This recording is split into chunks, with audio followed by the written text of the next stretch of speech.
여러분 안녕하십니까? 송경근 TV 오랜만에 새로운 영상을 시작해 보려고 합니다. 자, 여러분 오늘이 무슨 날이죠?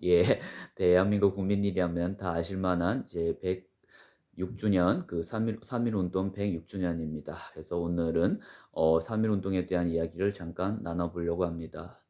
야, 지난 영상에도 소개해 드렸다시피 1919년 2월 8일에 도쿄에 있던 조선 유학생들을 중심으로 해서 28 독립선언이 일어나자 국내에 있는 많은 국내에 있는 많은 지도층들과 국민들에게 큰 영감을 주었고, 어, 불교, 개신교, 천도교 등 여러 종교 지도자들이 모여서 독립을 선언하고 그 전국적인 독립운동을 계획을 하게 됩니다. 그리하여 불교의 한용운, 또 개신교의 이승훈, 또 천도교의 손병희 등 민족의 33인 대표가 모여서 1919년 3월 1일 서울의 태화관이라는 음식점에 모여서 독립선언을 하고 일본 경찰에 신고를 해서 순순히 잡혀 들어가게 됩니다. 이때를 와 시간을 마찬가지로 해서 서울에 있는 탑골공원이죠. 파고다 공원에서 여러 학생들이 모여서 독립선언문을 낭독하고 만세운동을 벌이게 되는데요. 이 3.1 운동은 3.1 운동을 벌이게 되는데요. 학생들이 그 독립선언문을 낭독하고 여러 시내를 행진하면서 평화적인 행진을 했고, 여러 많은 행인들도 다 같이 동참해서 평화적인 방법으로 시위가 진행되었지만, 그 당시 무단 통치를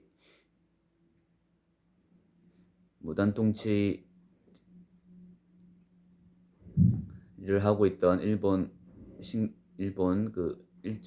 일본 제국주의는 이런 평화적인 방법을 총칼을 앞세운 야만적인 방법으로 많이 탄압했습니다. 그리하여 수많은 서울을 중심으로 해서 전국적으로 만세운동이 펼쳐나갔지만은 많은 사람들이 일제의 총칼에 많이 목숨을 잃게 되었었는데요.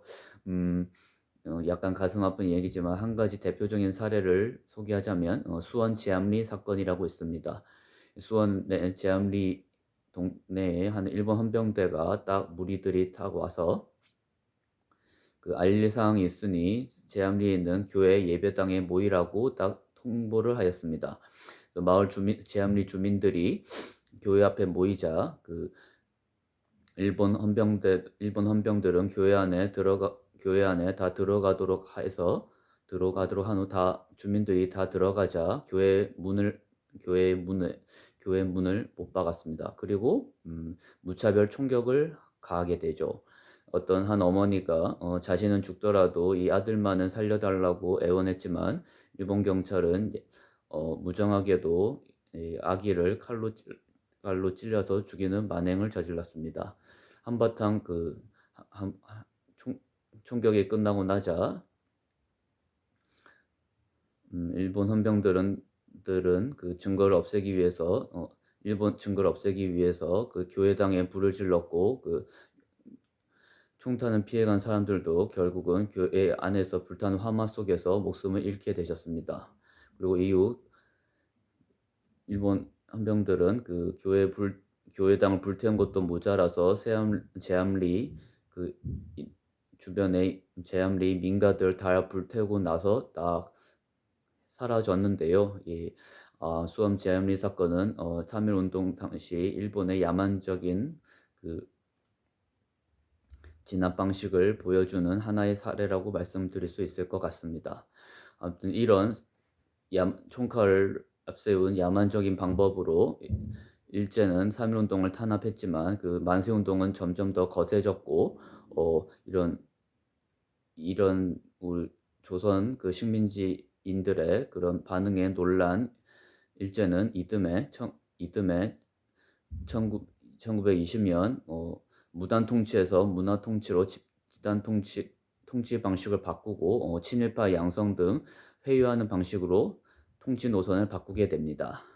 자, 여러분, 음, 오늘은 3.1 운동에 대해서 이야기를 해봤었는데요. 예, 3.1 운동은 국내에 침체되어 있던 독립운동을 또 활성화시켰을 뿐만 아니라 이런 움직임이 해외에서도 전해져서 우리 조선의 독립에 대해서 많은 나라들이 관심을 가지게 됐고, 또 상하이에 또 임시정부가 세워지는 계기가 됐던 중요한 사건이라고 말씀드릴 수 있을 것 같습니다. 자, 여러분 오늘 3.1 운동 106주년인데요. 어, 일제의 그 무자비한 탄압 속에서 희생되셨던 분들의 넋을 위로하고, 오늘 하루도 넋을 위로하고, 또 지금까지 이렇게 우리가 대한민국이라는 평화롭고 비교적 안전한 나라에서 살아갈 수 있는 건 이런 분들 희생이 있었다고 저는 생각이 됩니다. 자, 여러분 오늘 하루도 3.1 운동의 의미를 되새기면서 오늘 하루도 다들 파이팅 하셨으면 좋겠습니다. 자, 시청해 주셔서 감사합니다.